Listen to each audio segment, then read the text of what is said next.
అంటే కృష్ణ గారి తాలూకా ఎదుగుదలలో బాగా ఆయనకి హెల్ప్ అయిన పాయింట్లు ఇవి ప్లస్ అయ్యాయి, ఇవి బాగా అడ్వాంటేజెస్ అయ్యి అని చెప్పాలంటే ఏం చెప్తారు సార్? అన్ని సినిమాలు మా అన్ని మోసగాడు కానీ ఫ్యామిలీ పిక్చర్ 12 కాపురం తీసి ఆయనతోటి ఇప్పుడు ఫ్యామిలీ స్టోరీస్ అన్నీ కూడా పెద్ద సక్సెస్లు ఉన్నాయి.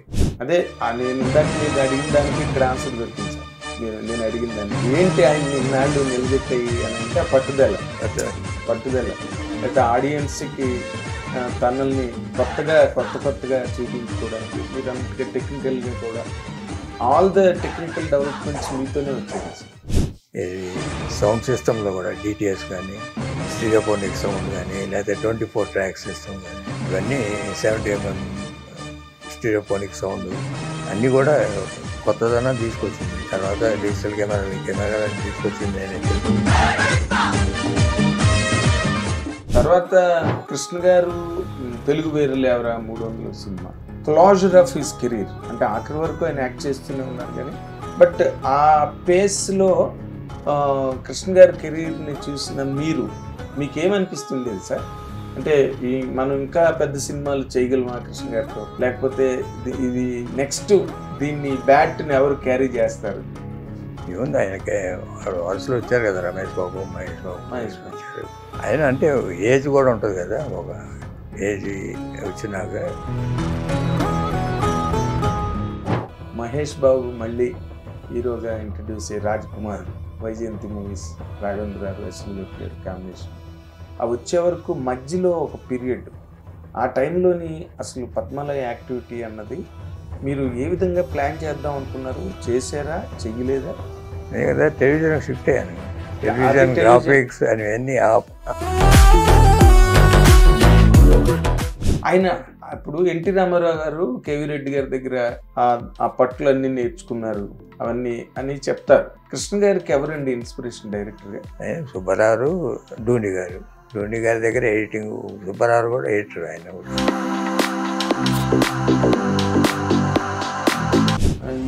ఈ దీనిలో మహేష్ బాబు కెరీర్ ఇప్పుడు రాజమౌళి గారితో సినిమా చేస్తారు కదా, మీ ఎక్స్పెక్టేషన్ ఏంటి సార్? ఇప్పుడు రాజమౌళి అండ్ మహేష్ బాబు సినిమా బాగా చేస్తారు. రాజమౌళి మీరు చెప్పే సినిమాల కన్నా అంతకన్నా రాజమౌళి పెద్ద సినిమా అయ్యేగా.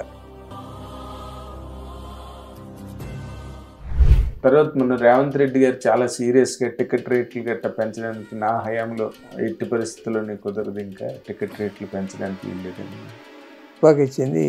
కరెక్ట్ ఇవో కాదు, it is a part of the Telangana government. వాళ్ళు చేసిన తప్పుకి ఇవన్నీ కాన్సిక్వెన్సెస్ వస్తాయి. రేట్ పెంచుకోవడం అంటే 100 రూపీస్ ఉన్న టికెట్ 150, 175, 2 లేకపోతే మ్యాక్సిమం 200 చేసుకోవాలి. అంతేగాని వ్యాస్ట్గా పెంచడం కరెక్ట్ కాదు. It has given wrong signals. Hit TV అభిమాన ప్రేక్షకులకు స్వాగతం. నేను మీ Nagendra Kumar. Welcome to my special programme my special touch. Exactly this is a really special touch. ఎందుకంటే ఇప్పుడు మనతో పాటు ఉన్న ఈ గెస్ట్ దాదాపుగా ఒక 50 సంవత్సరాల చిత్ర పరిశ్రమను చూసి ఒక గొప్ప చిత్ర నిర్మాణ సంస్థ, ఒక గొప్ప చిత్ర కథానాయకుడు వెనకాతల ఒక సోల్ లాగా, ఒక సైనికుడిలాగా పనిచేసి ఈ చిత్రసీమకి తన అయిన మేలిమి సేవలను అందించి ఎన్నో రకాల అద్భుతమైన పదవులను, గౌరవాలను ఈ చిత్ర పరిశ్రమలో పొంది ఇప్పుడు కూడా చాలా విజయవంతంగా ముందుకి వెళుతున్న ఈ గెస్ట్ మరెవరో కాదు, పద్మాలయ ఆదిశేషగిరిరావు గారు, సూపర్ స్టార్ కృష్ణ గారి బ్రదర్. ఆయనతో పాటు ఇప్పుడు మనం ఉన్నాం. Let us welcome him for the program. Sir నమస్తే. సార్ నమస్తే నాగేంద్ర, బాగున్నావా?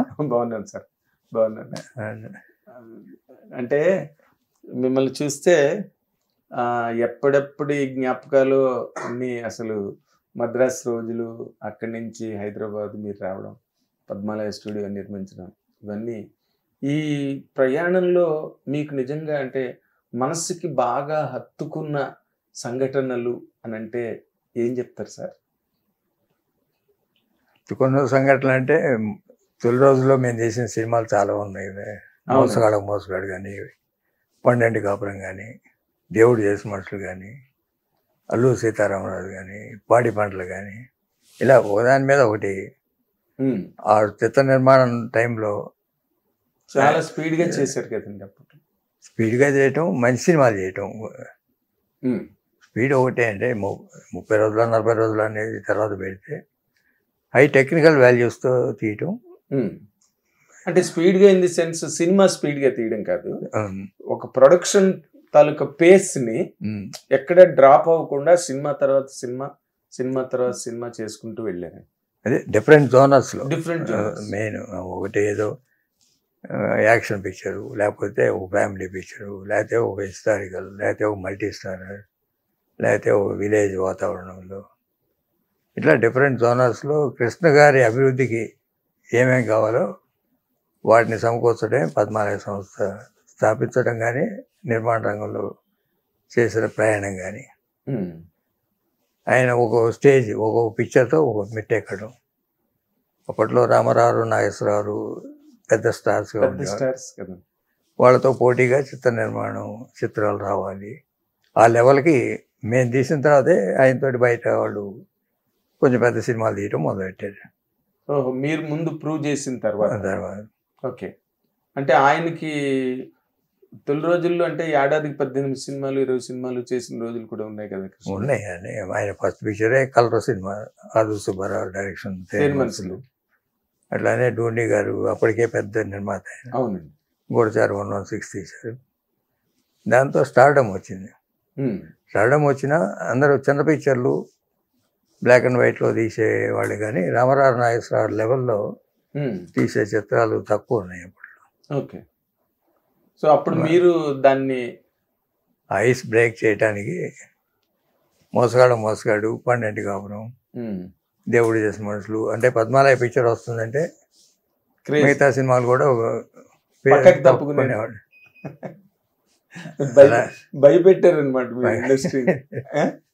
అలానే జరిగింది ప్రయాణం.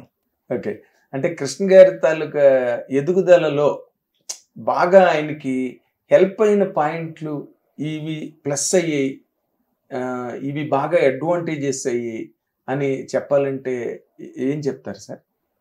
అన్ని సినిమాలు మా అన్ని మోసగాడు కానీ, ఓ ఫ్యామిలీ పిక్చర్, 12 కాపురం తీసినాక అట్లాంటి సినిమాలు చాలా వచ్చినాయి ఆయనతోటి. ఎప్పుడు ఫ్యామిలీ స్టోరీస్ అన్నీ కూడా పెద్ద సక్సెస్లు ఉన్నాయి.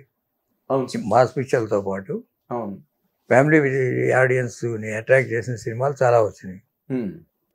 వాటికి ఆద్యం ఇదే 12 కాపురం, తర్వాత ఇల్లు ఇలా అన్ని పెద్ద పెద్ద పిక్చర్లు. అవును, పెద్ద హిట్లు కదండి మీనా కానీ. తర్వాత అంటే నేను అడిగింది సినిమాల పరంగా ఒకటైతే, రెండోది ఆయన వ్యక్తిగతంగా కృష్ణ గారిని, ఆయన అసలు ఆ స్టార్డంలోకి అలా దూసుకెళ్ళడం అన్నది మీరు సినిమాలు అనుకోండి, బట్ ఆయన యాటిట్యూడా, లేకపోతే ఆయన ప్యాషనా, లేకపోతే ఆయన తాలూకా హార్డ్ వర్క్ ఏంటి ఆయనకి బాగా ప్లస్ అయ్యాయి సార్? ఆయన మంచితనం. ప్రొడ్యూసర్లు అంటే కొంచెం గౌరవించడం కానీ, ప్రొడ్యూసర్లు ఏదైనా దెబ్బతింటే ఆదుకోవటం కానీ, కొత్త టెక్నీషియన్స్కి అవకాశం ఇవ్వటం కానీ, కొత్త హీరోయిన్స్కి అవకాశం ఇవ్వటం కానీ. ఆయన ప్రయాణంలో అనేక మంది టెక్నీషియన్స్, ఆర్టిస్టులు ఇండస్ట్రీకి వచ్చారు. ఆయన యాక్ట్ చేసిన సినిమాల్లో వచ్చారు, మా పద్మాలయ సినిమాలతోనే వచ్చారు. మేము ఎప్పుడు పెద్ద డైరెక్టర్ అనో పెద్ద ఆర్టిస్టులు అనో ఎమ్మట పడలేదు.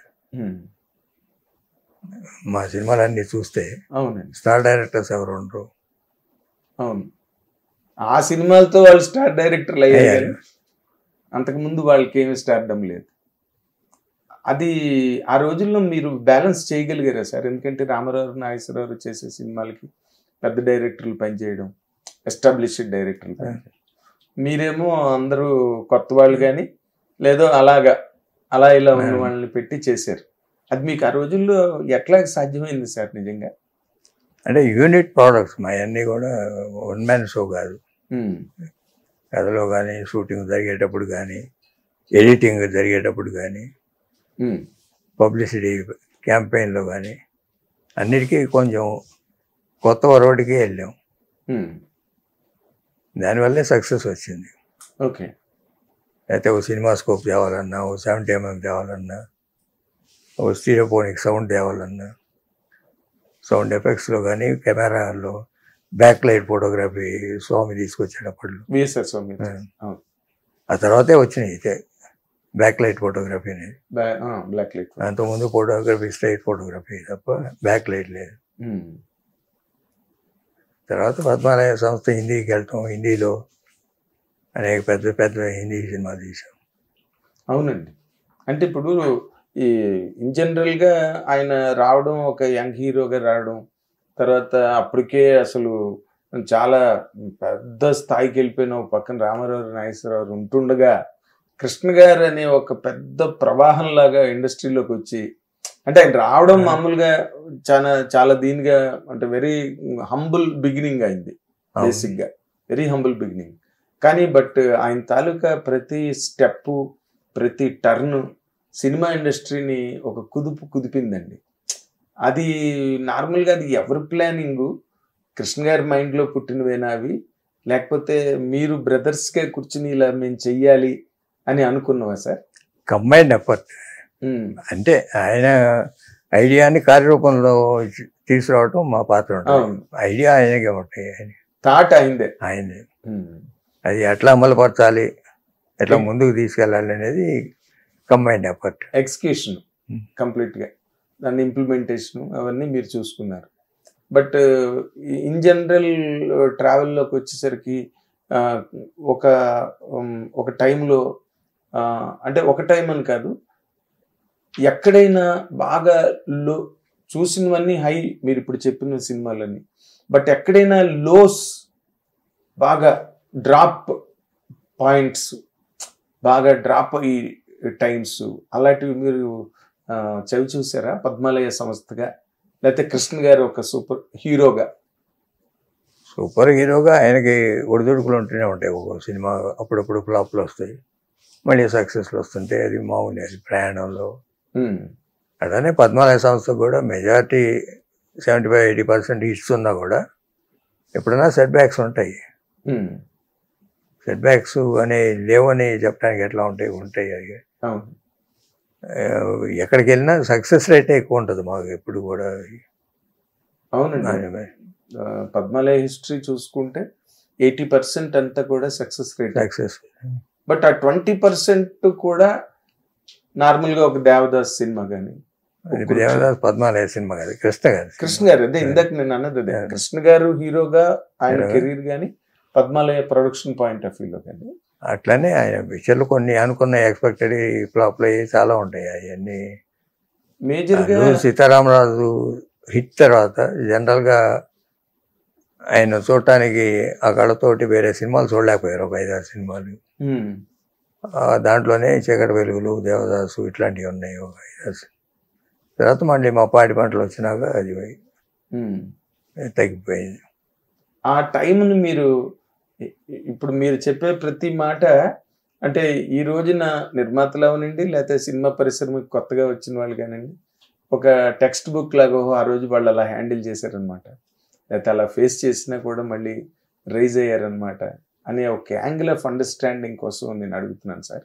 ఇప్పుడు ఆ 20% ఫెయిల్యూర్స్ కూడా చాలా డీప్ ఇంపాక్ట్ చూపించే పద్మాలయ మీద కానీ, లేదా కృష్ణ గారి మీద, ఆయన హీరోగా ఆయన కెరీర్ మీద కానీ, ఆ రోజుల్లో వాటిని ఎట్లా హ్యాండిల్ చేశారు సార్? అంటే ఇప్పుడు అల్లూరి సీతారామరాజు తర్వాత వరుసగా 5-6 సినిమాలు పోయాయని చెప్తున్నారు, బట్ ఆ రోజున మరి ఆ సెట్ బ్యాక్ని ఎట్లా ఎదుర్కొన్నారు సార్?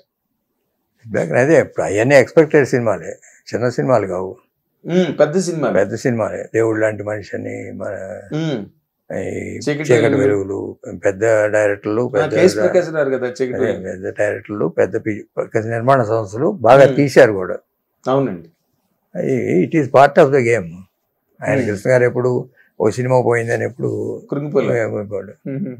మన సినిమా పోయింది, ఇంకో చూసుకుందాం డైరెక్ట్ గా ఆయన చెప్పారు సార్, సినిమా పోయింది. అంటే అంత హ్యాపీ టెంపర్మెంట్ ఉన్న హీరో ఈ రోజు వరకు సినిమా ఇండస్ట్రీలోకి రాలేదండి. మళ్ళీ వస్తారో లేదో కూడా తెలియదు. ఇన్ జనరల్ గా ఎవరైనా ఫెయిల్యూర్ ఫ్లాప్ వస్తే కొంత డిప్రెస్ అవుతారు. బట్ కృష్ణ గారిలో మీరు కూడా ఎప్పుడు చూడలేదండి? సరే, మేము ఆయన ఎప్పుడు డిప్రెషన్ అసలు ఆయనలో ఎప్పుడు లేదు. అసలు అంటే ఇంకా కసిగా మంచి సినిమా చేద్దాం నెక్స్ట్ అనే యాంగిలే తప్ప పట్టుదల. అదే నేను ఇందాక మీరు అడిగిన దానికి ఇక్కడ ఆన్సర్ దొరికింది సార్. నేను అడిగిన దానికి ఏంటి ఆయన ఇన్నాళ్ళు నిలబెట్టాయి అని అంటే ఆ పట్టుదల నిలబడ్డం కానీ లేకపోతే సక్సెస్లు ఇవ్వడంలో కానీ లేకపోతే ఆడియన్స్కి తనల్ని కొత్తగా చూపించుకోవడానికి మీరు అన్నట్టుగా టెక్నికల్గా కూడా ఈ 70mm అని ఆల్ ద టెక్నికల్ డెవలప్మెంట్స్ మీతోనే వచ్చాయి కదా సార్? అవునా అన్ని ఇది సౌండ్ సిస్టంలో కూడా డిటిఎస్ కానీ స్టీరియోఫోనిక్ సౌండ్ కానీ లేకపోతే 24 ట్రాక్ సిస్టమ్ కానీ ఇవన్నీ 70mm స్టీరియోఫోనిక్ సౌండ్ అన్నీ కూడా కొత్తదనం తీసుకొచ్చింది. తర్వాత డిజిటల్ కెమెరాలని తీసుకొచ్చింది నేనే తెలుగు. ఫస్ట్లో శాటిలైట్ వర్క్ మొదలెట్టింది పద్మాలయని అంటే మీకు గుర్తుండదు 80s స్టార్ అనే ఛానల్ వచ్చింది ఫస్ట్ ఇండియాలో. తర్వాత జీ వచ్చింది. జీలో 1 hour south Indian film songs supply చేసేవాడు అప్పుడు. ఓకే. జీకి ఫస్ట్ తెలుగు పాటలు కలిసి 4 to 5 in the afternoon all 4 languages songs collect చేసి ఛానల్కి ఇచ్చేవాళ్ళు. జీలో Zee Hindi channel, Hindi. But south Telugu, Tamil, Malayalam, Kannada south block. But U matic type convert చేయడం కానీ సినిమాని యూమెటిక్. కానీ మీ టెక్నికల్గా ఈ రోజున తర్వాత దూరదర్శన్ 8 అని వచ్చింది. దూరదర్శన్ 8 DD 8. అవును సార్. అది ఫస్ట్ తెలుగు శాటిలైట్ ఛానల్. దాంట్లో 2 hours ప్రోగ్రామింగ్ తీసుకున్నాం. ఈ న్యూస్ వాచ్ అని, హలో హైదరాబాద్ అని, పుణ్యక్షేత్రాలని, ఇప్పుడు మీరు చేసే ఛానల్స్లో చేసే ప్రోగ్రామింగ్ అంతా ఆ ప్రోగ్రామింగ్ మీరు మొదలెట్టి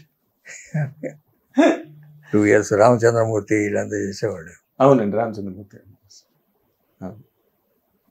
తర్వాత కృష్ణ గారు అదే తెలుగు వేరులు ఎవరా 300 సినిమా, ఇవన్నీ టువర్డ్స్ అంటే క్లోజర్ ఆఫ్ హిస్ కెరీర్. అంటే ఆఖరి వరకు ఆయన యాక్ట్ చేస్తూనే ఉన్నారు కానీ బట్ ఆ భారీ ఎత్తు చిత్రాలు కానీ లేకపోతే కృష్ణ గారు ఒక నెంబర్ 1 సినిమా వచ్చిన కృష్ణారెడ్డి గారి డైరెక్షన్లో, లేకపోతే అమ్మ దొంగ, మంచి మంచి సినిమాలు వచ్చినాయి. బట్ ఆ పేస్లో కృష్ణ గారి కెరీర్ని చూసిన మీకేమనిపిస్తుండేది సార్? అంటే మనం ఇంకా పెద్ద సినిమాలు చేయగలమా కృష్ణ గారితో, లేకపోతే ఇది నెక్స్ట్ దీన్ని బ్యాట్ని ఎవరు క్యారీ చేస్తారు అని అన్నప్పుడు మీకేమనిపిస్తుండే సార్? ఏముంది, ఆయనకి వరుసలు వచ్చారు కదా, రమేష్ బాబు, మహేష్ బాబు వచ్చారు. ఆయన అంటే ఏజ్ కూడా ఉంటుంది కదా, ఒక ఏజ్ వచ్చినాక ఇప్పుడు మా సింహాసనం, మా 3 కొడుకులు, కొడుకు దిద్దరు కాకుండా ఈనాడు అని, మా ప్రజారాజ్యం అని చాలా సక్సెస్లు ఉన్నాయి తర్వాత కూడా. అవన్నీ అయిన తర్వాత హిందీకి ఎక్కువ కాన్సన్ట్రేషన్ హిందీలో చేసాం. హిందీ ఒక 30 pictures చేశాను హిందీ. 30 సినిమాలు చేశాను. అన్ని చాలా జూబ్లీస్ ఉన్నాయి వాటిల్లో. అవును. ఇప్పటికీ బాంబేలో పద్మాలకే పేరు ఉంది సౌత్ కంపెనీలో. ఇంకో పేరు తెలియదండి వాళ్ళకి రియల్లీ. ఇప్పటికీ హోటల్స్ లో కూడా పద్మాలయ పేరు చెప్తే ఇమ్మీడియట్ గా రూమ్ ఇచ్చేవారండి సార్. అట్లా అది డిఫరెంట్ షేడ్.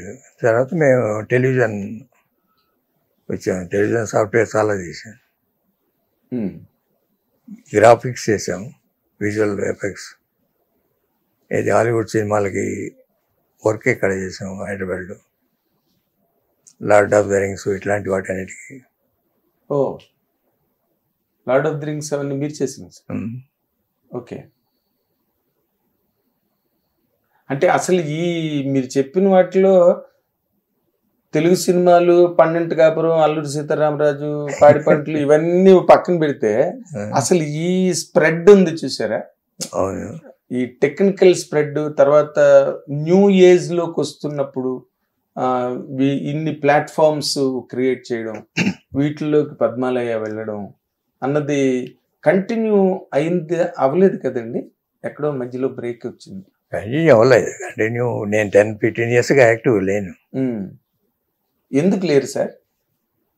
స్ట్రైట్ కృష్ణ గారు యాక్టింగ్ తగ్గిస్తారు. సో మరి తక్కిమ హీరోలతో ఇప్పుడు ఈ రోజున ఫర్ ఎగ్జాంపుల్ తీసుకుంటే అల్లు అరవింద్ గారు వాళ్ళ బ్యానర్ గీతాట్స్ వాళ్ళకో హీరో ఉన్న తక్కిమ హీరోలతో సినిమాలు చేస్తూ వచ్చారు. అండ్ అందరూ దాదాపుగా. కానీ మీరు ఎందుకు ఆ పాయింట్ ఆ బ్లాక్ని ఎందుకు సార్ వదిలేశారు? పద్మాలయ తెలుసుకుంటే ఏ హీరోతోనైనా సినిమా చేయొచ్చు. అంటే పద్మాలయ ఒక కృష్ణ గారికి మాత్రమే, దానికోసమే పెట్టింది సంస్థ, కృష్ణ గారి కోసం, కృష్ణ గారి కెరియర్ కోసం. బట్ దాన్ని బిజినెస్ పరంగా చూడలేదు. హిందీ బిజినెస్ పరంగా చేసాము, లేకపోతే టెలిఫిలిమ్స్ ఇవన్నీ చేసాము. అడ్వాన్స్మెంట్ టెక్నాలజీ వాటికి ఏంటంటే చాలా కాన్సన్ట్రేషన్ కావాలి. ఈ మ్యానిపులేషన్స్ వీటన్నిటికీ ఆర్టిస్టు టెంపర్మెంట్ కూడా మారిపోయిందండి. మారిపోయిందంటే ఆర్టిస్ట్, డైరెక్టర్, ప్రొడ్యూసర్కి వాల్యూ లేకుండా పోయింది. ఇవాళ ప్రొడ్యూసరు ఫిలిం ప్రొడక్షన్లో ఇన్వాల్వ్ అయ్యే ప్రొడ్యూసర్లు చాలా తక్కువ. అవునండి. ఏదో ఒక కాంబినేషన్, ఒక డైరెక్టర్, ఒక హీరో, వాళ్ళకి కావాల్సిన డబ్బు ఇవ్వటం, కాంబినేషన్ సెట్ చేయడం అంతే, దానికి కావాల్సిన క్యాష్ డౌన్. దాంట్లో ప్లెజర్ లేదు. Film making pleasure, film making pleasure, passion ఉండాలి. ప్యాషన్ ఉండాలి. మన స్టోరీ సెలెక్షన్ కానీ లేకపోతే ఎగ్జిక్యూషన్ కానీ, మనం ఎక్కడ తీస్తున్నాం, ఏం సెటిల్ వేస్తున్నాం, కాంబినేషన్ ఏంటి, ఆర్టిస్టులు ఎవడు, టెక్నీషియన్స్ ఎవడు, ఇవన్నీ ప్రొడ్యూసర్లకు తెలియదు. వాడు డైరెక్టర్ ఏది చెప్తే అదే, ప్రొడ్యూసర్కి డైరెక్ట్ ఇన్వాల్వ్మెంట్. సో అదే కారణానికి మీరు అప్పుడు ఇంకొకరితో ఎవరితో ప్లాన్ చేయడానికి కానీ ఇష్టపడలేదు. సినిమా మేకింగ్ అనేది ఒక ప్యాషన్. ఆ ప్లెజర్ లేకపోతే సినిమా మేకింగ్ ఎందుకు? Correct correct. పైగా ఇప్పుడు ఎర్నింగ్ లాస్ అనేది ఏ వ్యాపారంలో అయినా ఉంటుంది. ఉంటాయండి. అసెట్స్ అండ్ లయబిలిటీస్ అన్ని చోట్ల, మామూలు జనరల్ లైఫ్లోనే ఉంటాయి అసెట్స్ అండ్ లయబిలిటీస్. పైగా అంత పెద్ద ఎస్టాబ్లిష్మెంట్ పద్మాలయ అంటే ఇన్ జనరల్గా మీరు అన్నట్టుగా ఆ టైంలో అంటే కృష్ణ గారు ఆల్మోస్ట్ అయింది, ఆ కెరీర్ ఒక స్టాండ్ స్టిల్కి వస్తుంది. మహేష్ బాబు మళ్ళీ హీరోగా ఇంట్రడ్యూస్ అయ్యి, రాజ్ కుమార్, వైజయంతి మూవీస్, రాఘవేంద్ర గారు, అశ్విని దత్ గారు కాంబినేషన్, అవి వచ్చే వరకు మధ్యలో ఒక period, Mahesh Babu first picture వచ్చే వరకు, ఆ టైంలోని అసలు పద్మాలయ యాక్టివిటీ అన్నది మీరు ఏ విధంగా ప్లాన్ చేద్దాం అనుకున్నారు? చేశారా, చెయ్యలేదా? కదా టెలివిజన్ షిఫ్ట్ అయ్యాను. టెలివిజన్ గ్రాఫిక్స్ అవన్నీ ఆ పీరియడ్. మహేష్ బాబు ఎస్టాబ్లిష్ అయిపోయి పెద్ద హీరో అయిపోయినాక ఇక ఆ కంపెనీ రన్ అవుతుంటుంది, చేస్తున్నాను, నేను ఇన్వాల్వ్ అవ్వాలి. Okay okay.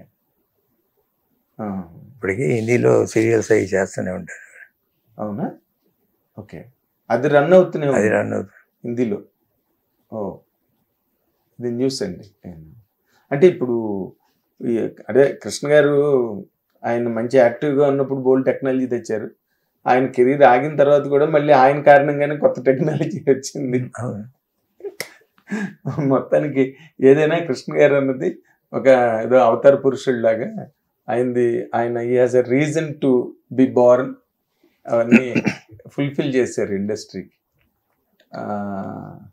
ఆయన పోయిన తర్వాత అంటే అన్నాళ్ళు ఆయనతో మీరు సోల్ లాగా, ఇందాక నా ఇంట్రడక్షన్లో చెప్పినట్టుగా మీరు కానీ హనుమంతరావు కానీ ఇద్దరు ఫర్ దట్ మ్యాటర్ కథలు సెలెక్ట్ చేయడంలో కానీ ప్రతి దాంట్లోనే మీరు ఎంతో యాక్టివ్, మోస్ట్ ప్యాషనేట్ పార్టిసిపేషన్ మీది సినిమా మేకింగ్లో. అలాంటిది అన్నాళ్ళు ఆయనతో ఒక బ్రదర్గానే కాకుండా ఒక సెన్సేషనల్ హీరోతో మీరు ట్రావెల్ అయ్యారు. ఒకసారి ఆయన లేకపోవడం అన్న ఆ గ్యాప్ని అసలు మీరు ఎట్లా హ్యాండిల్ చేశారు? అదే 2 yearsగా నేనేమి పని చేయట్లేదు కదా, జస్ట్ మూవింగ్ అరౌండ్. మళ్ళీ టైం అదేలేండి అదే నేను పర్సనల్గా ఎందుకంటే ఆ రోజులు కృష్ణ గారు ఇండస్ట్రీకి రావడం, తర్వాత మీరు వెనకాతలే మళ్ళీ మీరు కూడా రావడం, ఈ ప్రయాణం ఆ జ్ఞాపకాలు తలుచుకున్నప్పుడు మీకు ఏమనిపిస్తుంది sir? It is not an easy journey, fantastic చాలా సింటిలేటింగ్ జర్నీ అది కదా. అంటే ఇప్పుడు మహేష్ బాబు నిజంగా హీరో, ఇంత పెద్ద హీరో అవుతాడని ఎక్స్పెక్ట్ చేశారు సార్ మీరు? చైల్డ్ ఆర్టిస్ట్ అప్పుడే. అవునా? అవునులేండి. ఆ ఓం నమ శివాయ పాట ఉంది కదా, కొడుకు దిద్దరు కాపురం. అది విజయవాడలో 2 సార్లు 3 సార్లు రిపీట్ చేశారు థియేటర్స్ లో. నాకు ఇప్పటికీ బాగా గుర్తు. ఐ వాజ్ ఇన్ విజయవాడ ఆ సినిమా రిలీజ్ టైంకి మేము వెళ్ళాం. విజయవాడ వెళ్ళినప్పుడు ఆడియన్స్ కోరిక మేరకి అదే ఏ జోనర్ అయినా బాగా చేస్తాడు. Comedy, sentiment, action. ఇంకిప్పుడు చెప్పడానికి ఏముందిలేండి, ఇప్పుడు మొత్తం అసలు అప్పుడే కొడుకు దిద్ద కాపురం మీరు చెప్పినవన్నీ ఉంటాయి. అవును అవునండి అవును. పైగా అది కృష్ణ గారి దర్శకత్వం మళ్ళీ అండి. మీరు ఆయన హీరోగా గొప్ప, డైరెక్టర్ గా గొప్ప అంటే ఏం చెప్తారు సార్ కృష్ణ గారిని? రెండునా? ఆయన ఇప్పుడు ఎన్టీ రామారావు గారు కేవీ రెడ్డి గారి దగ్గర ఆ పట్టులన్నీ నేర్చుకున్నారు అవన్నీ అని చెప్తారు. కృష్ణ గారికి ఎవరండి ఇన్స్పిరేషన్ డైరెక్టర్గా? సుబ్బారావు, ధోని గారు ఇద్దరు. ధోని గారి దగ్గర ఎడిటింగ్, సుబ్బారావు కూడా ఎడిటర్, ఆయన కూడా డైరెక్టర్ ఎడిటర్. ధోని గారి దగ్గర కెమెరా టెక్నిక్స్ ఇవన్నీ కూడా కొంచెం అప్పటికి అడ్వాన్స్ టెక్నిక్స్లో ఉండే. వీరాభిమన్యు కానీ ఇట్లాంటి సినిమాలు ఆయన చేశాడు. అవునండి. అక్కడి నుంచి ఆ సంస్థ నుంచి నేర్చుకున్నాయి అన్నీ. ఆదిత్య సుబ్బారావు, ధోని గారు. ఇప్పుడు అంటే పర్సనల్లీ ఆస్కింగ్ యూ సార్, ఇప్పుడు కృష్ణ గారు అంటే మీరు ఆయన చెప్పడం, మీరు వెంటనే వాటిని భుజాన్ని వేసుకుని క్యారీ చేసేసి సక్సెస్ఫుల్గా కంప్లీట్ చేయడం, part and parcel of his life, of his career అన్నీ. ఇంకా మీరు హనుమంతరావు గారు అంటే 2 కళ్ళు ఆయనకి. మీరు అలాగే ఆయనతో ట్రావెల్ అయ్యారు, నావిగేట్ అయ్యారు. మహేష్ బాబుతో మీరు పర్సనల్లీ స్పీకింగ్ మీకు ఆ వైబింగ్ ఉందా? కృష్ణ గారితో ఏదైతే మీరు ఎంజాయ్ చేసేవారు? ఉంది, అదేం లేదు. ఎప్పుడు మాట్లాడుతూనే ఉంటాను, ఎప్పుడన్నా షేర్ చేసుకుంటాం ఐడియాలు. అంతేగాని డే టు డే యాక్టివిటీస్లో పెద్దగా ఉండదు. అదేలేండి, ఓవరాల్గా ఉంటుంది. అదేలేండి. మహేష్ బాబుకి మీ మీద ఆ ఎఫెక్షన్ కానీ లేకపోతే ఆ అటాచ్మెంట్, ఫ్యామిలీ బాండ్ అవన్నీ బాగా ఎక్స్ప్రెస్ చేస్తాడండి బాగా. ఇక్కడ మీకు ఎక్కడ గ్యాప్ అనిపించింది? ఏమి కృష్ణ గారితో ఉన్నట్టే ఉంటుందా? అంతకన్నా ఎక్కువ ఉంటుంది. అంతేనా? Very nice. అంటే ఇప్పుడు ఆ మహేష్ బాబు ప్రాజెక్టులు, సెలక్షన్స్ లేకపోతే తన క్యారెక్టర్లు, వాటిలో మీకు ఏ రకమైన ఇన్వాల్వ్మెంట్ లేదు? ఉండదు. ఫైనాన్షియల్ ఇన్వాల్వ్మెంట్ లేదు. ఫైనాన్షియల్ కాదు, ప్రాజెక్ట్ సెలక్షన్ సెలెక్ట్. మీరు బెస్ట్ కృష్ణ గారిలో నుండే ఒక బెస్ట్ క్వాలిటీ మహేష్ బాబులో ఉంది అని చెప్పాలంటే ఏం చెప్తారు సార్? మంచి మనిషి, ఎప్పుడు ఇంకోళ్ళకి సహాయం చేసి మనిషి, దాంట్లో ఏమైనా కాదు. కాకపోతే ఏంటంటే ఇది ఒక నెంబర్ ఆఫ్ పిక్చర్లు చేయటం అనేది కృష్ణ గారు ఆయన డే అండ్ నైట్ వర్క్ చేసేవాళ్ళు. ఇతను వర్క్ చేస్తాడు కానీ డిఫరెంట్ జోనర్, సినిమా లేకపోతే ఫ్యామిలీ లేకపోతే ఏదైనా యాడ్స్ లేకపోతే ఆ స్టోరీ సెలక్షను, సిట్టింగు, డిస్కషన్స్. ఇది ఒకటి అంత డిస్కషన్స్ ఉండేవి బాబు.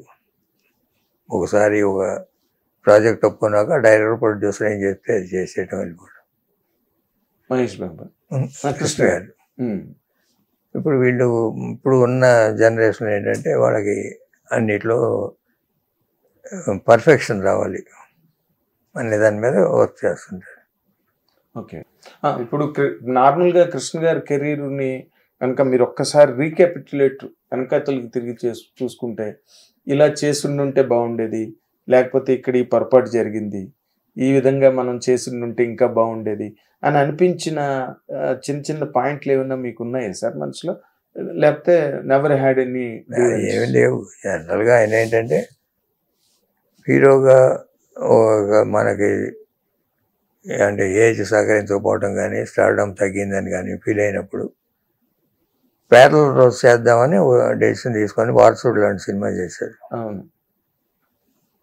అవి కంటిన్యూ చేస్తుంటే బాగుండేది. ఫ్యాన్స్లో they could not able to digest. ఆయనకున్న ఇప్పుడు తెలుగులో ఏదో రామారావుకి ఉంది ఆ ఫాలోయింగ్, తర్వాత కృష్ణ గారికి ఉంది, తర్వాత చిరంజీవి గారికి ఉంది. అందుకే మిగతా వాళ్ళందరికీ ఆ సినిమాకి వరకే ఆ ఫ్యాన్స్. రామారావుకి ఒక ఫ్యాన్గా తయారైన తర్వాత వాళ్ళు లైఫ్ లాంగ్ వాళ్ళు జనరేషన్స్ అంతేగాని మారరు. నందమూరి ఫ్యాన్స్ అని ఇప్పటికీ వాళ్ళే. అట్లానే కృష్ణ గారికి, అట్లానే చిరంజీవి గారికి, వీళ్ళ ముగ్గురికే ఉంది తప్ప మిగతా వాళ్ళందరికీ సినిమా బట్టి ఆ సినిమా చూడడం, ఆ ప్రాజెక్ట్ వరకే ఫ్యాన్స్, ప్రాజెక్ట్ ఫ్యాన్స్ అంతే. మీరు ఎప్పుడైనా చూసుకోండి, వీళ్ళకున్న ఫ్యాన్స్ ఒకసారి కృష్ణ గారి ఫ్యాన్ అయితే మారడం వాడు. అవునండి. ఆయన సినిమాలు చేస్తున్నా చేయకపోయినా లేకపోతే ఉన్నా లేకపోయినా అలానే ఉంటారు. అవును సార్, అవును. ఆయన బర్త్డేస్ కానీ ఇంకోటి కానీ still they celebrate with all the jubilation. Mahesh బాబుకి వాళ్ళందరూ మహేష్ బాబుకి వస్తారు, టర్న్ అయ్యారు. వీళ్ళు కాక మహేష్ బాబుకి అడిషనల్గా ఉంటారు. సినిమా బేస్డ్ ఫ్యాన్స్ వాళ్ళు ఉండేది. ఆ ప్రాజెక్టు రేపు రాజమౌళి గారు ప్రాజెక్ట్ చేస్తున్నారు, దానికి డిఫరెంట్ ఉంటారు. ఈ ఫ్యాన్స్కి తోడు వాళ్ళు ఎక్స్ట్రా ఉంటారు. ఎగ్జాక్ట్లీ. అయ్యి ఆ సినిమా వరకే వాళ్ళు, బట్ వీళ్ళు లైఫ్ లాంగ్ ఉంటారు. అవును, బాగా చెప్పారు ఆ తేడా మీరు. దాంట్లో ఉండే డిఫరెన్స్ ఏంటన్నది బాగా చెప్పారు మీరు. ప్రాజెక్ట్ బట్టి కానీ వీళ్ళకి ఆ ఫ్యాన్ బేస్ అన్నది పర్మనెంట్. అదే ఒక ఎన్టీ రామారావు సినిమా సక్సెస్ ఫెయిల్యూర్తో సంబంధం లేదు, మనిషి ఉన్నారా లేదా అని సంబంధం లేదు. Great sir, really great. అంటే ఇప్పుడు ఎలాగైతే ఎన్టీ రామారావు, నాగేశ్వరరావు బాగా స్టార్డమ్లో ఉన్న రోజుల్లో కృష్ణ గారు వచ్చి యువతల ఇండస్ట్రీని కానీ అవతల ట్రేడ్ని కానీ చాలా ఇన్ఫ్లుయెన్స్ చేశారు. ఆయన వైపుకి తిప్పుకున్నారు ఇండస్ట్రీని, ట్రేడ్ని, ఆడియన్స్ని కూడా. అలాగే చిరంజీవి గారు వచ్చినప్పుడు ఆ సెట్ ఆఫ్ హీరోలు ఇన్ఫ్లుయెన్స్ అయింది ఎలాగా? మీ అబ్జర్వేషన్ ఏంటి సార్? అతనే హార్డ్ వర్క్, అతనితో క్రియేట్ చేసుకున్నాడు, పిక్చర్ ద్వారా ఫ్యాన్స్ సంపాదించుకున్నాడు. He has created his own base, separate base వచ్చింది ఆయనకు ఒక్కడికే. రామారావు, కృష్ణ గారి తర్వాత ఆయనకే వచ్చింది. ఓకే, అంటే మీరు కళ్ళెదురుగుండా యాక్టివ్గా ఇండస్ట్రీలో మీరు 2 రోజుల్లోనే ఆయన రేజ్ స్టార్ట్ అయింది. ఖైదీ అవన్నీ పెద్ద హిట్లు అవడం. చిరంజీవి గారు వాళ్ళ సన్ కానీ లేకపోతే బ్రదర్ కానీ వాళ్ళంతా వచ్చేది ఆయన ఫ్యాన్సే తప్ప వాళ్ళ ఓన్ ఫ్యాన్స్ ఆ సినిమా వరకు ఉంటారు. అంతేగాని ఎంటైర్ ఫ్యాన్ బేస్ ఆయనకు ఉన్నట్టు ఉండదు. ఈ దీనిలో మహేష్ బాబు కెరీరు ఇప్పుడు రాజమౌళి గారితో సినిమా చేస్తున్నారు కదా, ఆయన చేసిన సినిమాలన్నీ మీకు తెలిసినవే. ప్రభాస్ బాహుబలితో ఎక్కడ ఆల్ ఇండియా రేంజ్కి వెళ్ళిపోయారు, తర్వాత జూనియర్ ఎన్టీఆర్, ఇప్పుడు రామ్ చరణ్ వాళ్ళు ఎక్కడ ఆస్కార్ వరకు వెళ్ళిపోయారు. మీ ఎక్స్పెక్టేషన్ ఏంటి సార్ ఇప్పుడు రాజమౌళి అండ్ మహేష్ బాబు సినిమా? బాగా చేస్తారు రాజమౌళి. మీరు చెప్పే సినిమాల కన్నా అంతకన్నా రాజమౌళి పెద్ద సినిమా ఈగ. ఇదేనా? ఈగ అనే సినిమా అంటే నాకు ఎవరు ఒక క్యారెక్టర్ క్రియేట్ చేసుకొని సినిమా తీసి బాగా సక్సెస్ చేశాడు. అది ప్రతిభ. ఏదో మిగతా వాటికి ఉంటాయి, కమర్షియల్ సక్సెస్లు ఎప్పుడు ఉంటాయి కమర్షియల్ డైరెక్టర్కి. అది కూడా కొత్తదనం తీసుకొచ్చి తీసిన దాంట్లోనే పేరు వస్తుంది ఎక్కువ. అవునండి, హీరో బేస్ కాకుండా, హీరో మీద డిపెండెన్స్ కాకుండా ఒక ఈగతో సినిమా చేయడం అనేది really it speaks of his brilliance as a director. కరెక్టే. అంటే మహేష్ బాబుది కూడా 3 ఏళ్ళు పడుతుంది అని జోకులు వేసుకుంటున్నారు వాళ్ళే హీరోలు మన స్టేజ్ మీద కూడా. ఇప్పుడు మహేష్ బాబుతో పెద్ద సినిమా తీస్తాడు, దాంట్లో అంటే మీరు ఇంకొక ఇంపార్టెంట్ టాపిక్ సార్, ఇప్పుడు హీరో కృష్ణ గారు రెగ్యులర్గా సినిమాలు చేయడం, సినిమా తర్వాత సినిమా, సినిమా తర్వాత సినిమా, ఒక సినిమా రిలీజ్ అవుతుంటేనే ఇంకో సినిమా ఓపెనింగ్, పూజా కార్యక్రమాలు అన్నట్టుగా ఇండస్ట్రీలో ఎంప్లాయ్మెంట్ కానీ లేకపోతే డైరెక్టర్స్, స్క్రిప్ట్ రైటర్స్ అందరూ ఎప్పుడు ఎంగేజ్డ్గా ఉండడం, అందరూ బిజీగా ఉండడం అన్నది మీరు చూశారు, మీరు చేశారు కూడా. ఇప్పుడు మహేష్ బాబు ట్రెండ్ కూడా ఎట్లా ఉందంటే ఒక సినిమాకి చాలా ఎక్కువ గ్యాప్ ఉంటున్నది, అండ్ ఒక సినిమా చేయడానికి కూడా ఎక్కువ టైం పడుతున్నది. అది కృష్ణ గారి స్కూల్ కాదు, అది కాదు, స్కూల్ కాదు, ఆయన స్కూల్ కాదు. మీరు అన్నట్టుగా ఒక సినిమా ఫ్లాప్ అయినా హిట్ అయినా వెంటనే స్టార్ట్ అయ్యేది సినిమా. అయ్యో, వారం వారం రిలీజ్ అయిన సినిమాలు చాలా ఉన్నాయి. మరి నెలకు 4 వారాలు ఉంటే 4 వారాలు 4 సినిమాలు వచ్చాయి. లేకపోతే ఒకే రోజు 2 సినిమాలు వచ్చినాయి, 3-4 ఉన్నాయి. అవునా? ఓకే. ఒకే రోజు ఆయన యాక్షన్ సినిమాలు 3-4 సార్లు రిలీజ్ అయినాయి. అబ్బా, మహేష్ బాబు అది అడాప్ట్ చేసుకుంటున్నట్టుగా లేదు అంటే ఇప్పుడు ప్రెసెంట్ ట్రెండ్స్ అట్లా ఉన్నాయంటారా? వాళ్ళు ఏంటంటే టైం స్పెండింగ్, మంచి సినిమా తీయాలి అంటే పర్ఫెక్షన్. మంచి సినిమా అంటే పర్ఫెక్షన్, బాగా ఇన్వాల్వ్ అవ్వాలి, మంచి సినిమా చేయాలి, పెద్ద సినిమా చేయాలి, పెద్ద సక్సెస్ అవ్వాలి. Should not compromise anywhere. ఆ గ్యాప్ ఫిలప్ ఏంటంటే అతనికి అడ్వర్టైజ్మెంట్స్ వస్తుంటాయి. అడ్వర్టైజ్మెంట్స్ వచ్చినప్పుడు జనం గ్యాప్ ఫీల్ అవుతారు, ఎప్పుడు ఏదో ఒకటి చూస్తూనే ఉంటారు. వాళ్ళు స్క్రీన్ మీద కనిపిస్తుంటారు అడ్వర్టైజ్మెంట్ రూపంలో, టీవీ, సినిమా థియేటర్లో ఎప్పుడు ఏదో ఒకటి వస్తూనే ఉంటాయి. ఇలా పాత సినిమాలు రిపీట్, వాటికన్నా అడ్వర్టైజ్మెంట్స్ నిత్యం జనంలో ఉంటారు. సార్, అది సోషల్ కాజ్ కూడా ఏదో అప్పుడప్పుడు చేస్తుంటాడు. ఏదో విలేజ్ అడాప్ట్ చేసుకోవటము, చిన్నపిల్లలకి గుండె ఆపరేషన్ చేసుకోవడం, ఇట్లాంటివి. అది నిజంగా అంటే కృష్ణ గారి తాలూకా మ్యాగ్నానిమిటీ ఏదైతే ఉందో ఇండస్ట్రీ మీద ఉండేది ఆయనకి, మహేష్ బాబు ఇప్పుడు జనరల్ సొసైటీని కూడా రీచ్ అవుతున్నారు. అది 100% మహేష్ బాబు కెరీర్లో ఒక చెప్పుకోదగ్గ విషయం. ఇప్పుడు మీరు కృష్ణ గారిని చూశారు, మహేష్ బాబు, రమేష్ బాబు, ఆయన కూడా ముందు మీరే స్వయంగా పెద్ద సినిమాలు చేశారు రమేష్ బాబుతో, తర్వాత మహేష్ బాబు రావడం, తర్వాత సరే ఆఫ్ షూట్స్ సుధీర్ బాబు వాళ్ళు వచ్చారనుకోండి.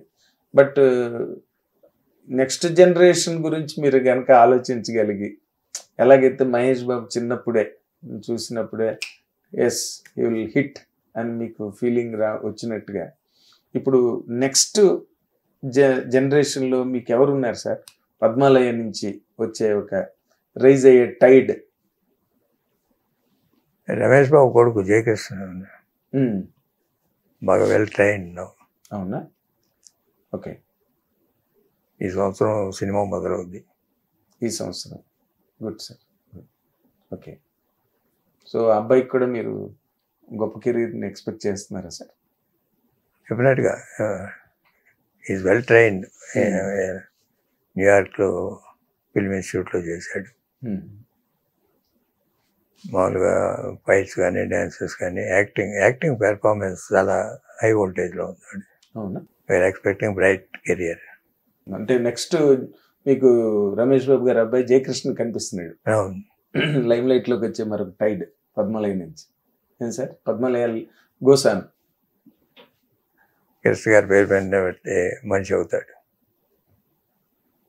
జయకృష్ణ. మీరు ఆ సెంటిమెంట్తోనే పెట్టారు అబ్బాయికి కృష్ణ అని రావాలని? ఫాదర్ రమేష్ బాబు పెట్టుకున్నాడు. అంటే ఫాదర్ పేరు పెట్టుకుంటారు కదా నార్మల్గా, అట్లాగా.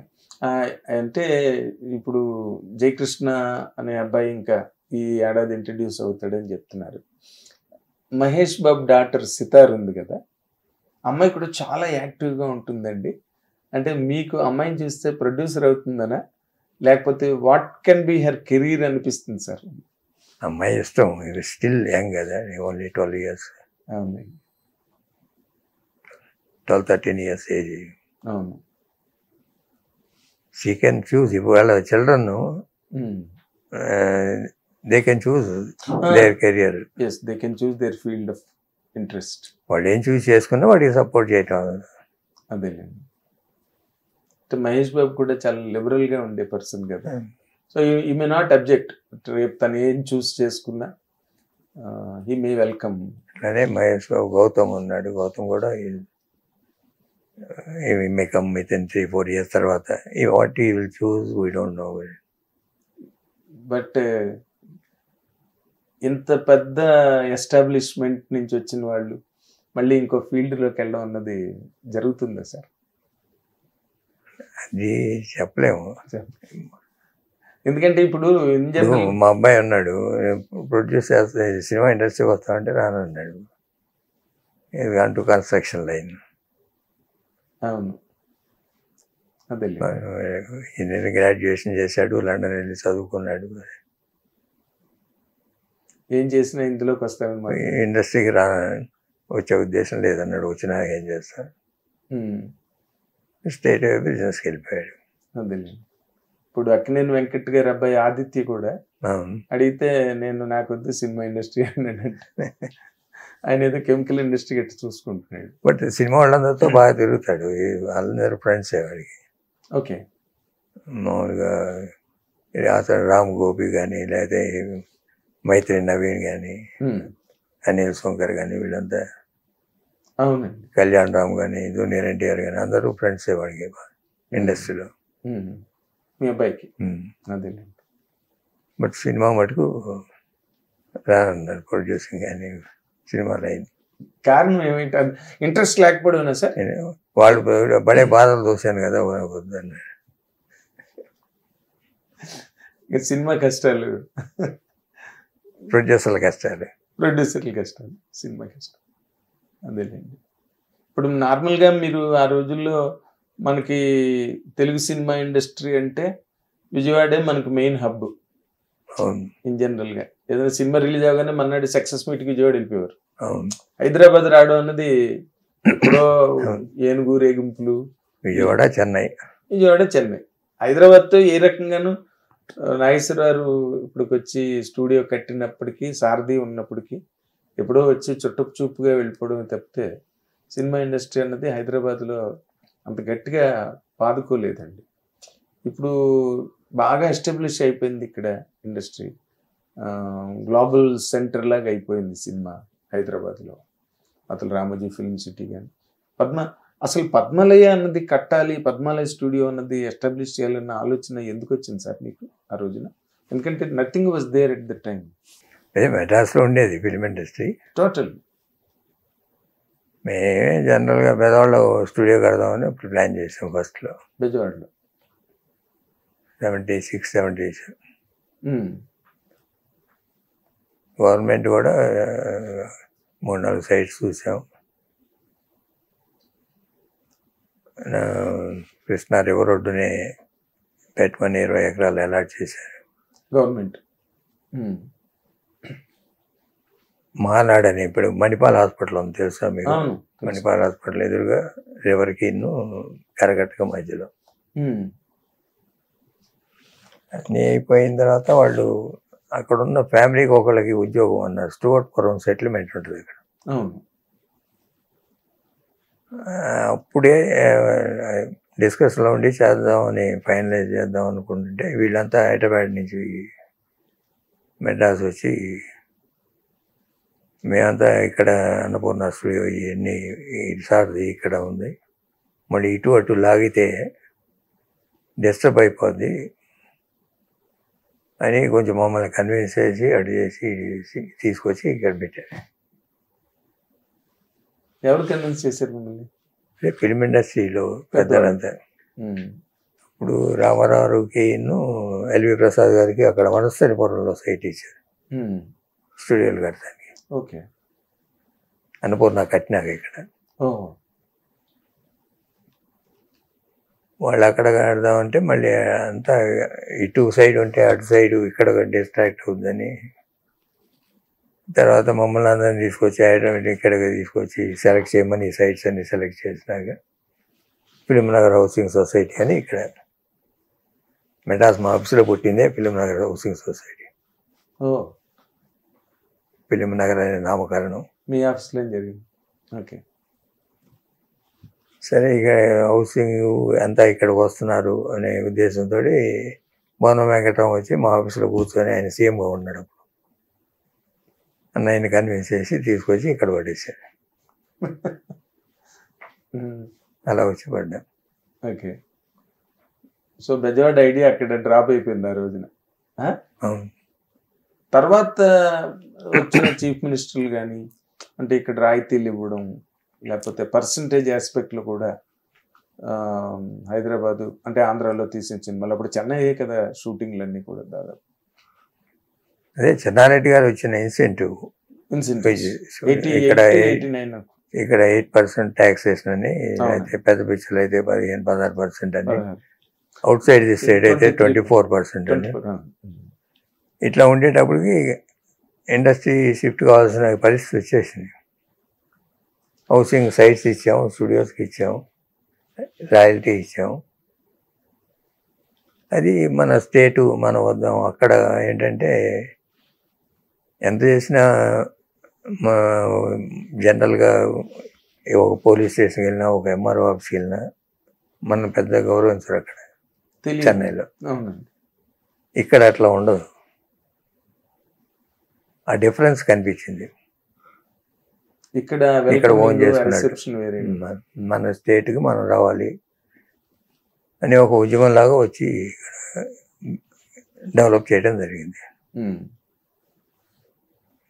మీరు అడిగిన క్వశ్చన్ ఇప్పుడు విజయవాడ అన్నారు. అదే విజయవాడ, నేను అదే అడగబోతున్నా. ఇప్పుడు చంద్రబాబు నాయుడు గారు కూడా మొన్న మీడియాతో చిట్ చాట్ చేస్తూ అమరావతికి సినిమా ఇండస్ట్రీ రావాల్సిన అవసరం ఎంతైనా ఉంది, మొదటంతా కూడా విజయవాడే ప్రధానంగా ఉండేది, బట్ హైదరాబాద్లో క్యాపిటల్ కాబట్టి అక్కడ డెవలప్ చేశారు తెలుగు సినిమా ఇండస్ట్రీని, అండ్ జనాభా కూడా హైదరాబాద్లో ఎక్కువ కాబట్టి ఇక్కడ రెవెన్యూస్ కానీ ఇక్కడ బిజినెస్, సినిమా బిజినెస్ కానీ చాలా ఫ్లరిషింగ్గా ఉంది. బట్ స్టిల్ ఈవెన్ దెన్ అమరావతిలో కూడా సినిమా ఇండస్ట్రీ డెవలప్ అవ్వాల్సిన అవసరం ఉంది అని ఆయన అన్నారు. ఉప ముఖ్యమంత్రి పవన్ కళ్యాణ్ గారు కూడా సేమ్ మాట అన్నారు. సార్, దాని మీద మీ కామెంట్ ఏంటండి? స్లోగా అవ్వచ్చు. అంటే ఇదివరకు హైదరాబాద్కి సెకండ్ బేస్గా వైజాగ్ అనుకున్నారు. అప్పుడు రామానాయుడు గారు వైజాగ్లో స్టూడియో కడతాం, కొంతమంది వైజాగ్లో కడదామని వీళ్ళు ప్రయత్నం చేయటం. బట్ అది అక్కడితో ఆగింది, కానీ ముందుకు వెళ్ళాం. ఇంకా ఇప్పుడు గవర్నమెంట్ ఫిల్మ్ ఇండస్ట్రీ కూర్చొని మరి డిస్కస్ చేసి ఏది అనుకూలమైంది 3-4 చోట్ల అంటే అవ్వదు. అది వైజాగ్ అంటే వైజాగ్ అవ్వదు, విజయవాడ అంటే విజయవాడ అవ్వదు. అది ఇండస్ట్రీలో ఇప్పుడు అనుకోవటమే కానీ ఇండస్ట్రీలో స్టూడియోలు కడదామన్న టెంపర్మెంట్ ఇప్పుడున్న వాళ్ళకు ఉంటుందని నేను అనుకోవట్లేదు. స్టూడియోలు కట్టడం అనేది ప్రాఫిటబుల్ కాదు. ఎవరన్నా అనుకుంటే కరెక్ట్ అభిప్రాయం కాదు. సొంత ప్రొడక్షన్ ఉన్నవాళ్ళు వాళ్ళకి అవసరాన్ని దృష్ట్యా పెట్టుకుంటమే కానీ స్టూడియో సొంతగా స్టూడియో కట్టడం అనేది ఈ రోజుల్లో అయ్యే పని కాదు. ఇప్పుడున్న ప్రొడ్యూసర్లు కానీ, డైరెక్టర్లు కానీ, హీరోలు కానీ వాటి మీద సబ్స్టాన్షియల్ ఇన్వెస్ట్మెంట్ పెడతారని నేను బయటకు అనుకోవట్లేదు. ఎవరు కూడా డెడ్ ఇన్వెస్ట్మెంట్ అవుతుందండి. ఇది ప్రభుత్వ పరంగానే పాలసీ చేసుకొని ఓ ఫిలిం సిటీ లాగా స్టూడియో కడితే వెళ్ళడానికి అవకాశం ఉంటుంది. గవర్నమెంట్ అది ఇప్పుడు రామోజీ ఫిలిం సిటీ లాగా, లేకపోతే బాంబేలో బాంబే ఫిలిం సిటీ కట్టినట్టు అలా గవర్నమెంట్ ఇనిషియేటివ్ మీద డిపెండ్ అవుతుంది సినిమా గ్రోత్ అని. గవర్నమెంట్ అన్నప్పుడు వాళ్ళ అభిప్రాయం, వాళ్ళు ఏ ఊళ్ళో డెవలప్ చేయాలని గవర్నమెంట్ పాలసీ డెసిషన్ తీసుకోవాలి. పాలసీ డెసిషన్ తీసుకోవాలన్నప్పుడు ఇండస్ట్రీలో ఉన్న పెద్దలతోటి డిస్కస్ చేసి వీళ్ళ అభిప్రాయం కూడా తీసుకొని వాళ్ళు ముందుకెళ్ళాలి. ప్రైవేట్ వ్యక్తులు స్టూడియో అనేది ఇదివరకులాగా లేదు. ఇప్పుడు అన్నీ కూడా టెక్నాలజీ మారిపోయింది. విజువల్ గ్రాఫిక్స్ వచ్చినాయి, visual effects, small floor 50/40 floors దారి వాడు ఏమి 100/20. ఫ్లోర్స్ అక్కర్లేదు. టెక్నాలజీ మారిపోయింది. అవును సార్. అందుకని గవర్నమెంట్ పరంగా వాళ్ళు ప్రొవిజన్ ఇచ్చేస్తే టెంపరీగా సెట్స్ అలాట్ చేసుకుంటారు. ఇప్పుడు హైదరాబాద్ ఉంది, మీరు ఎక్కడన్నా షూటింగ్లు కావాలంటే అన్నపూర్ణలోనో ఎక్కడెక్కడ రామానాయుడు స్టూడియోలోనో ఇక్కడ జరగట్లే. ఎక్కడో మోకిలా దగ్గర పొలాల్లో చిన్న షెడ్ వేసి తీస్తున్నారు, లేకపోతే శంషాబాద్ దగ్గర తీస్తున్నారు. అవును సార్. అంటే టెక్నాలజీ మారిపోయినాక దానికి అనుగుణంగా చేయాలి, ఆలోచించాలి. నువ్వు ఇందాక అడిగినట్టు నేను ఎప్పుడన్నా చేస్తే ఓ ఫిల్మ్ ఇన్స్టిట్యూట్ పెడదామని చూస్తున్నాను కృష్ణ గారి పేరు మీద. అక్కడ సార్? ఇక్కడ హైదరాబాద్లో పెడదాం అనుకున్నాను, విజయవాడలో కూడా పెడతాను. Acting to train people, not only acting, technicians, all crafts, visual graphics, artificial intelligence. రాబోయే రోజుల్లో ఈ పెద్ద పెద్ద సెటిల్ ఉండదు. వర్చువల్ ఫోటోగ్రఫీ ఎప్పుడైనా 20 years బ్యాకే వర్క్ చేశాను వర్చువల్ ఫోటోగ్రఫీ. బట్ ఇవాళ సక్సెస్ అవుతుంది, అది ఇవాళ వర్కౌట్ అవుతుంది. ఆర్టిఫిషియల్ ఇంటెలిజెన్స్ కూడా వీళ్ళు మిగతా అన్నీ చేయగలుగుతున్నారు, కానీ ఫేషియల్ ఎక్స్ప్రెషన్స్ ఐస్లో రావట్లేదు. ఈవెన్ లాస్ ఏంజల్స్ కూడా మిగతా బాడీ మూమెంట్ అంతా they would able to create, dance కానీ ఫైట్ కానీ anything body movement. But only face eyes రావట్లేదు వాళ్ళకి. ఫర్దర్ రావచ్చేమో, ఇవి కూడా చెప్పలేము, ఇప్పుడు చెప్పలేము, too early to say. But they are using technology, they are using. మనకు కూడా వస్తుంది.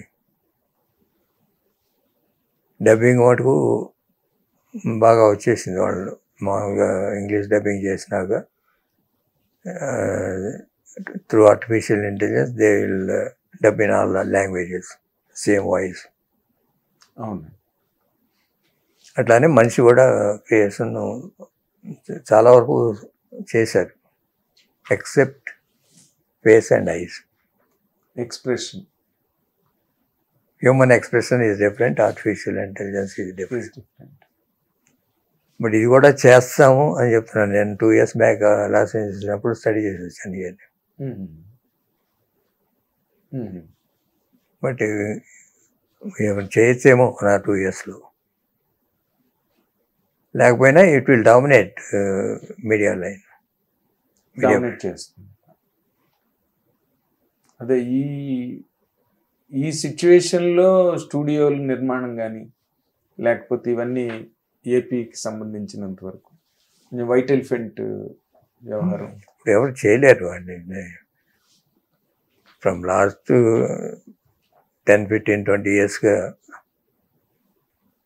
Indian media industry American industry చేతిలోకి వెళ్ళిపోయింది. ఓకే. వాళ్ళ అడ్వైజు, వాళ్ళ డబ్బులు, వాళ్ళ సహకారం లేనిది ఇండియన్ ఫిలిం ప్రొడ్యూసర్ సినిమా తీసే పరిస్థితులు లేడు. నువ్వు అనుకున్న ఇందాక నువ్వు చెప్పే పెద్ద సినిమాలన్నీ కూడా ఓటీటీ అమ్మితే తప్ప వాళ్ళు సినిమా తీయలేరు. ఓటీటీలన్నీ ఎవరి చేతిలో ఉన్నాయి? డబ్బు ఇచ్చే ఓటీటీలన్నీ అమెరికన్ ఫిల్మ్ ఇండస్ట్రీ చేతిలో.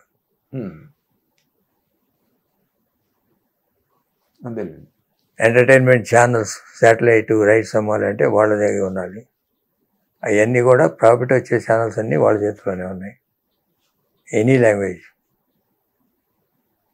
నష్టాలు వచ్చే ఇండియన్ చేతిలో ఉన్నాయి. లాభాలు వచ్చేవన్నీ అక్కడ ఉన్నాయి, నష్టాలు వచ్చేవి ఇక్కడ ఉన్నాయి. వాళ్ళ డబ్బు లేకుండా ఎవడో సినిమా తీయలేరు. అంటే మరి పాన్ ఇండియా అంటున్నారు కదా సార్, ఏ సినిమా పాన్ ఇండియా సినిమా రిలీజ్ అయిన 2వ వారం 3వ వారం తర్వాత ఆ సినిమాకి ఆ ప్రొడ్యూసర్కి సంబంధం లేదు. మొత్తం సర్వ హక్కులు ఇచ్చేస్తున్నారు. Perpetual rights including copy rights. టీకా అదే మొత్తానికి అయితే మీరు లాభాలు వచ్చేవన్నీ అక్కడ ఉన్నాయి, నష్టాలు వచ్చేవన్నీ ఇక్కడ ఉన్నాయి. ఇందులో సినిమా ఇండస్ట్రీ ఓ పక్కన ఓటీటీ తాకిడి, ఇంకో పక్కన శాటిలైట్ తాకిడి, ఇంకో పక్కనేమో పాన్ ఇండియా సినిమాలు తాకిడి. తెలుగు సినిమా భవిష్యత్తు మీద మీ ఒపీనియన్ ఏంటి సార్? తెలుగు సినిమా గ్రో అయింది, పెరిగింది బాగా. పెరగడం అంటే మన ఇప్పుడు తెలుగు ఎలోన్ కాకుండా ఇదివరకు ఆంధ్రప్రదేశ్, తెలంగాణ, ఈ రాయలసీమ ఇక్కడే ఉండేదాన్ని. గ్లోబల్గా రెవెన్యూస్ వచ్చినాయి, హిందీ డబ్బింగ్ అని వేరియస్. ఇప్పుడు ఇవన్నీ కూడా గ్లోబల్గా రెవెన్యూ పెరిగింది తెలుగు సినిమాలకి. You're talking about the lead heroes, main heroes films అండి. అదే మెయిన్ హీరోస్ కానీ డైరెక్టర్స్ కానీ పెద్ద పిక్చర్లు ఏవైతే ఉన్నాయో వాటన్నిటికీ రెవెన్యూ పెరిగింది. అలాగే చిన్న సినిమాలకు కూడా రెవెన్యూ పెంచుకోవడానికి ట్రై చేయాలి. వెళ్ళటం లేదంటే they have to give one sharing basis. OTT నువ్వేదో ₹1 అడుగుతున్నావు, వాడు ఏమని అంటున్నాడు, నువ్వు అవసరం అయితే రిలీజ్ చేయి, సినిమా సక్సెస్ అయితే విల్ గెట్ మోర్ రెవెన్యూ. అట్లా సక్సెస్ మ్యాటర్స్ దేర్. వాడు ₹1 ఇవ్వట్లేదు, 10 లక్షలకైనా తీసుకో అనే మాట వస్తుంది చిన్న సినిమాలు. అది రాకూడదు. మన సినిమా మీద, మన ప్రోడక్ట్ మీద మన నమ్మకండి రిలీజ్ చేసుకోవాలి. మీ టైమ్స్లో లాగా అంతేనా? అంతే. అంటే పెద్ద సినిమాలు కూడా పెద్ద ప్రొడ్యూసర్లు అందరూ కూడా మొత్తం కాపీ రైట్లు ఇచ్చేస్తున్నారు అమెరికన్ కంపెనీస్కి. అది కరెక్ట్ కాదు. They have to enjoy the fruits. అది జరగట్లా. తర్వాత మొన్న రేవంత్ రెడ్డి గారు చాలా సీరియస్గా టికెట్ రేట్లు గట్ట పెంచడానికి, నా హయాంలో ఎట్టి పరిస్థితుల్లోనే కుదరదు, ఇంకా టికెట్ రేట్లు పెంచడానికి వీల్లేదని చాలా కేటగారికల్గా చెప్పడం జరిగింది సార్. దాని మీద ఒక సీనియర్ ప్రొడ్యూసర్గా మీ ఒపీనియన్ ఏంటి సార్? అంటే అది పుష్పకి ఇచ్చింది కరెక్ట్ జీవో కాదు. It is a part of the Telangana government. వాళ్ళు చేసిన తప్పుకి ఇవన్నీ కాన్సిక్వెన్సెస్ వస్తాయి. ఇప్పుడు రేట్ పెంచుకోవడం అంటే ₹100 ఉన్న టికెట్ 150, 175, 2 లేకపోతే మ్యాక్సిమం 200 చేసుకోవాలి. అంతేగాని వ్యాస్ట్గా పెంచడం కరెక్ట్ కాదు. It has given wrong signals. అక్కడి నుంచి వచ్చిన కాన్సిక్వెన్సెస్ ఇవన్నీ. అదే ఇప్పుడు నియంత్రణ చేసుకోవాలనేది ప్రోడక్ట్ తయారు చేసుకునే వాళ్ళు చేసుకోవాలి, కానీ government cannot impose any rules. ఇప్పుడు ఆక్యుపేషన్ బేస్డ్ ఫ్లైట్లు ఉన్నాయి. ఒక రోజు టికెట్ 3,000 నుంచి 20,000 కూడా పే చేయాల్సి వస్తుంది. అవునండి. ఎందుకు పెంచుతున్నారు? గవర్నమెంట్ ఓన్డే కదా. గవర్నమెంట్ హ్యాస్ గివెన్ పర్మిషన్, పెంచుకోవడానికి పర్మిషన్ ఇచ్చి. ఆర్టీసీ బస్సులు ఉన్నాయి. ఫెస్టివల్ సీజన్ అని పెంచట్లా. అవును. ఇండియన్ రైల్వేస్ ఉంది, తత్కాలని రేట్ పెంచి అమ్మట్లా. ఇది అట్లానే సినిమా కూడా. మరి దాన్ని ఎందుకు సార్ అంత సీరియస్గా చూస్తున్నారు? అదే కొంతమంది ప్రొడ్యూసర్లు, కొంతమంది గవర్నమెంట్ ఇవన్నీ ఓ ప్రొసీజర్ ఉండాలి దేనికైనా, స్టాండర్డ్ ఉండాలి. స్టాండర్డ్. అంతేగాని బట్టి మారిపోకూడదు. ఒక సినిమాకి ఎక్కువ పెట్టడం, ఒక సినిమాకి ఇవ్వని అనటం అవన్నీ కరెక్ట్ కావు. స్టాండర్డ్గా ఫస్ట్ 2 వీక్స్ 50% పెంచుకోండి. ఇప్పుడు బ్లాక్ మార్కెట్కి వెళ్ళేదే కదా టికెట్లు ఎందుకు రేట్ పెంచుతున్నారు? డిమాండ్ ఉంటే పెంచుతారు. బ్లాక్ మార్కెట్కి వెళ్ళకూడదు అన్నప్పుడు ఎప్పుడైతే అఫీషియల్గా నువ్వు పెంచుతున్నావో గవర్నమెంట్కి రెవెన్యూ వస్తుంది. ఎగ్జాక్ట్లీ. మన పవన్ కళ్యాణ్ గారు అదే చెప్పారు కదండి, రేట్ పెంచడం వల్ల ట్యాక్స్ గవర్నమెంట్కే వస్తుంది. అదేగాని అది పెంచేది కూడా రేషనల్గా ఉండాలి. ఒక సినిమాకి ఒక సినిమాకి ఇవ్వటం అవన్నీ కరెక్ట్ కాదు. దానికి టాప్ ఎవరైనా 50% పెంచుకోండి, లేకపోతే పెంచుకోండి అనేది స్టాండర్డ్ ఉండాలి తప్ప సినిమాకి ఇవ్వటం, గవర్నమెంట్ చేతిలో ఉండటం కరెక్ట్ కాదు. అది ఇండస్ట్రీ తరఫున సరిగా రిప్రజెంట్ చేయట్లేదు. ఇండస్ట్రీ ఫాల్ట్ కూడా ఉంది. గవర్నమెంట్ కూడా ఉన్నాయి ఆ ఫాల్ట్. Yes sir. స్టాండర్డ్గా మామూలుగా ఇంత పర్సెంటేజ్ పెంచుకోండి ఫస్ట్ 2 weeks. అది ఒక స్టాండర్డ్ రూల్ ఉండాలి. ఎన్ని గవర్నమెంట్లు మారినా ఎవరికైనా అది స్టాండర్డ్ కామన్గా ఉండాలి. ఇలా పెరుగుద్ది అని ఆ బడ్జెట్ల ప్రకారమే సినిమా తీస్తారు. ఆ బడ్జెట్ల ప్రకారమే సినిమా కొనేవాడు కొంటాడు. అవునండి. అసలు ఇస్తారో ఎవరో గాల్లో దీపం పెట్టుకొని చేసుకోవడం కరెక్ట్ కాదు. అది ఇండస్ట్రీకి మంచిది కాదు, గవర్నమెంట్కి మంచిది కాదు. Yes sir. ఎస్. అంటే మీరు చాలా వ్యక్తిగతంగా చాలా సాఫ్ట్ పర్సన్ అండ్ వెరీ అంటే ఇంట్రోవర్ట్ లాగా కనిపించే అంత కూల్ కామ్ పర్సన్ మీరు. You are not an introvert. మాట్లాడేటప్పుడు దేన్న పంజెంట్గా మాట్లాడతారు. మొన్న అల్లు అర్జున్ ఇష్యూ జరిగిన దాంట్లో ఈజ్ ది ట్రయల్ ఫెయిర్ అండి? ఇప్పుడు అతను ఏం చేస్తాడు అక్కడ? ఎవరు? అల్లు అర్జున్ హీరోగా థియేటర్లోకి వెళ్ళి కూర్చున్నాడు. బయట ఒక వ్యక్తి చనిపోయింది దురదృష్టవశాత్తు. What with the hero is responsible for that sir? Particular పాయింట్లో ఏం జరిగిందో మనకు తెలియదు. అది డిఫరెంట్ వర్షన్స్ సోషల్ మీడియాలో వాటిలో చూడటమే కానీ. అవునండి. ఇది వాళ్ళు పర్మిషన్ అవ్వలేదని, పర్మిషన్ అవ్వకపోయినా వచ్చారని లాట్ ఆఫ్ కాంట్రవర్సీస్ ఉన్నాయి. వాటిల్లో I don't know exact what happened there. Exactly. So మీకు to close the interview, Padmalaya studio Mahesh బాబుతో సినిమా చేసి మళ్ళీ పద్మాలయ ప్రొడక్షన్ రివైవ్ చేసే అవకాశం ఏమైనా ఉందా సార్? ఎక్కడ కనిపించట్లేదా అసలు గ్లింప్సెస్? సినిమా తీద్దామని లేదు, ముందే చెప్పా కదా. నీకు ఉన్నది ఇప్పుడు ఏదైనా ఒప్పుకుంటే ఫిల్మ్ ఇన్స్టిట్యూట్ పెడతాను అంతే. Film institutes for advance technologies. Advanced technologies అంటే అన్ని టెక్నాలజీస్ని అడ్వాన్స్ చేసింది మీరే కాబట్టి యూఆర్ ఎలిజిబుల్. పీపుల్ బిలీవ్ క్రెడిబుల్గా ఉంటుంది మీరు చేస్తున్నారంటే. ఇక్కడ విజయవాడలో పెడదాం అనేది. Okay, thank you sir. Thank you very much. Thank you. Thank you Nagendra. Thank you sir.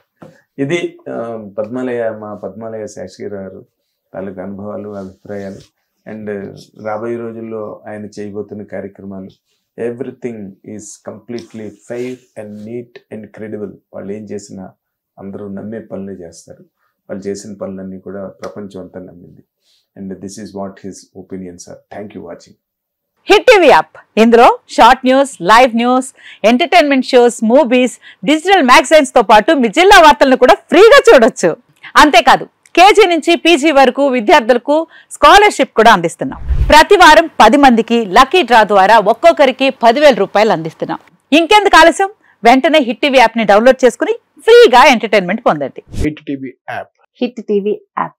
Please download hit TV app. Hit TV app ని ఫ్రీగా డౌన్లోడ్ చేసుకుని ఎంజాయ్ చేయండి. మీకు నచ్చిన ఎంటర్టైన్మెంట్ కోసం హిట్ టీవీ యాప్ ని ఫ్రీగా డౌన్లోడ్ చేసుకుని ఎంజాయ్ చేయండి. హిట్ టీవీ యాప్ ని డౌన్లోడ్ చేసుకుని ఆస్వాదించండి, ఆశీర్వదించండి. ఇంతమంది సెలబ్రిటీలు హిట్ టీవీ యాప్ ని డౌన్లోడ్ చేసుకోండి అని చెప్తున్నారంటే ఎంత మంచి యాప్ ఆలోచించండి.